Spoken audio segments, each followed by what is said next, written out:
6 de septiembre de 1901, el anarquista León Dols asesinaba al presidente de los Estados Unidos, William McKinley, mientras en los años 20 en España, el grupo anarquista de los Solidarios realizaba atracos a bancos y una oposición armada a la patronal. 40 años más tarde, a finales de los 60, el OPR-33, el brazo armado de la Federación Anarquista Uruguaya, realizaba expropiaciones, sabotajes, ocupaciones a fábricas, secuestros y apoyo armado a huelgas. ¿Cuál es el papel de la violencia en el anarquismo? ¿Cuáles han sido sus objetivos, sus medios, sus fines y en definitiva su proceso dentro de este movimiento histórico? Bienvenidos Ingobernables, hoy en el Pensar Libertario, violencia revolucionaria y lucha armada.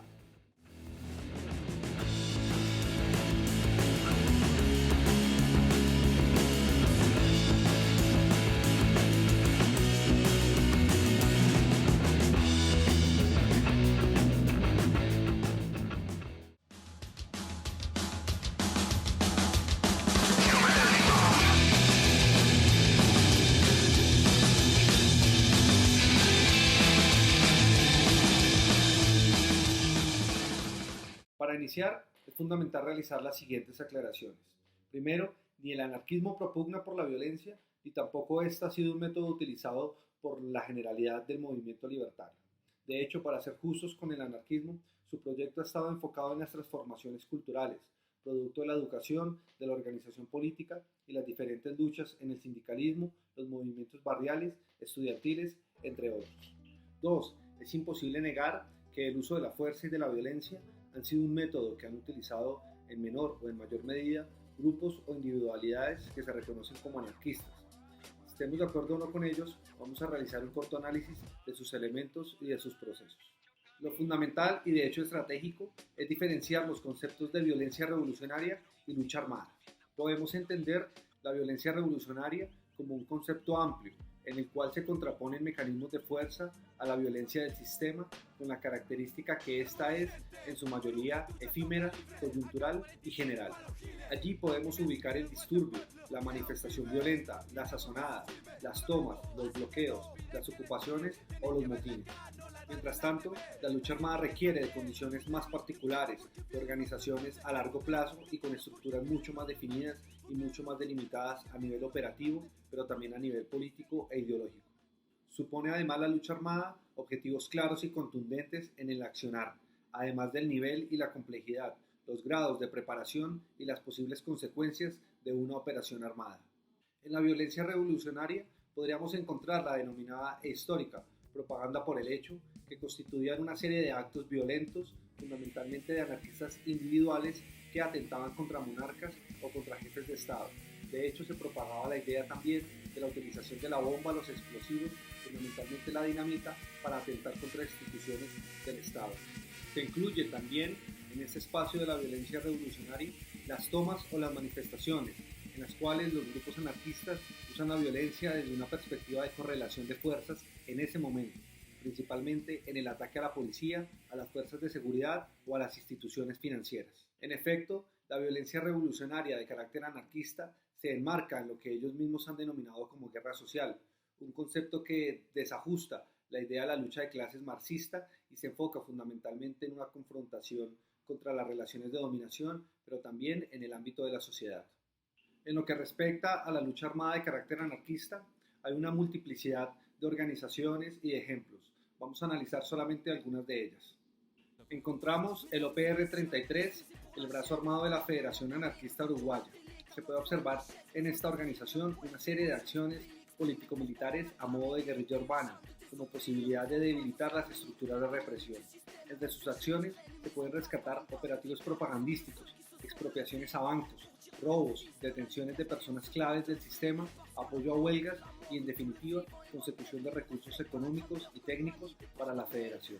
Es fundamental establecer que este tipo de organizaciones guerrilleras no funcionaban con jerarquías, no había jefes ni comandantes, sino de hecho existían responsables de operativos, desde el levantamiento de la información hasta los encargados de movilizar armas o manejar los autos.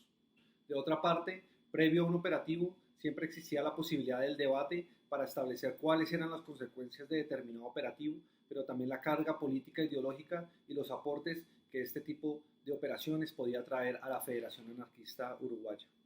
A principios de los años 70 surgía el MIL, el Movimiento Ibérico de Liberación, que planteaba una forma de militancia revolucionaria. Mantenía objetivos tales como la generación de un proceso de agitación armada, radicalizar la lucha obrera, implementar la infraestructura de las organizaciones, realizar expropiaciones y multiplicar núcleos armados a modo de lo que en esa época se denominaban grupos autónomos de combate, para avanzar hacia un proceso de insurrección popular.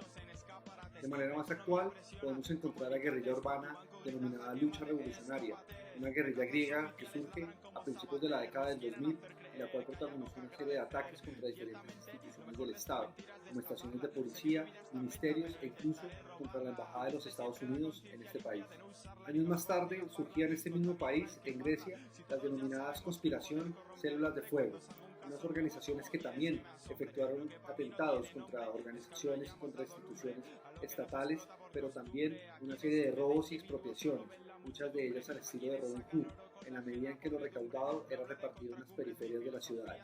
De hecho, se hizo un llamado internacional a crear células del fuego en diferentes países, reproducidas fundamentalmente en Italia y en Chile.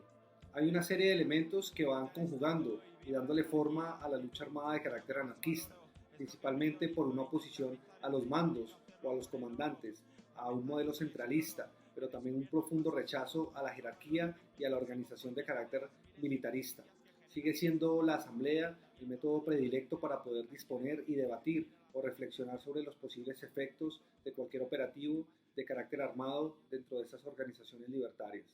Otro de los elementos es la cualificación integral en acciones, es decir, no hay especializaciones, no hay personas que solamente sepan falsificar, robar o fabricar explosivos, sino se ataca, como le establece la conspiración de células del fuego, el principio de autoridad mismo. No hay especializaciones, pero tampoco hay una división férrea del trabajo en estos operativos de carácter político-militar.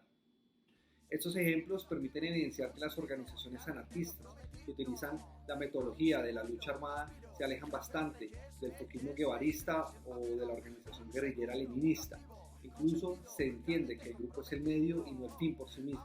Se alejan bastante de la guerrilla como vanguardia y se propone desde el ataque directo a los símbolos del poder hasta el apoyo a organizaciones de carácter social y sindical. Otro elemento que subyace a este tipo de organizaciones es precisar que su operatividad responde a formas de organización mucho más amplias, donde cada acción constituye una forma de cohesión entre el medio y el fin. Por ejemplo, la recuperación de dinero para el mantenimiento de los trabajadores en huelga o la expropiación para el sostenimiento de bibliotecas, de centros sociales, de solidaridad con presos políticos o para la edición de periódicos o libros. Querámoslo o no, existe cierta capacidad reflexiva e incluso ética que propugnan estas organizaciones de carácter anarquista y armadas, a través de las cuales se plantea el uso de la violencia con unos límites estrictos. No es la violencia por la violencia, sino es el uso de la fuerza como mecanismo ofensivo y defensivo, dependiendo de los escenarios históricos y políticos, de las condiciones particulares en las cuales estas organizaciones se han desarrollado. Finalmente, estas organizaciones sostienen su proyecto como una capacidad de confrontar al enemigo, pero sobre todo como una propuesta de guerra por la libertad.